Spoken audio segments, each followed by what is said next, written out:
ماله مختصر؟ IGF-1. IGF-1. طبعا في نقطة يمكن هذه أجدد شيء، أجدد يعني شيء طلع بالأبحاث إن كيف هذا الهرمون يزيد بشكل طبيعي.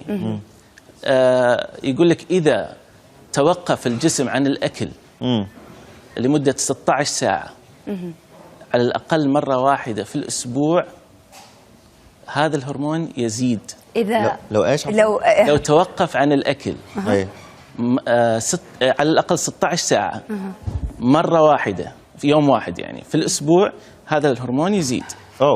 وهذا يمكن ترى على صيام يعني واحد تماما ولا مويه ولا شيء؟ الصوم يعني أنا أقول للسادة المشاهدين إذا تبغى مقاومة الشيخوخة تقوى عندك وتؤخر أعراض الشيخوخة، عليك بالصيام على الأقل مرة في الأسبوع. وعلى فكرة هذا شيء يعني لأول مرة يمكن يعني أحد يقولها في وسائل الإعلام. يعني لا بس هي الآن ثبتت، وهي أجدد شيء ثبت. يعني النوم واللياقة البدنية معروفة صار لها فترة، بس الصوم الآن هو شيء يعني على كذا هنيئا لصايمين الاثنين والخميس، يعني أكيد مستمتعين. سبحان الله، يعني سبحان الله. الصيام يؤخر الشيخوخة.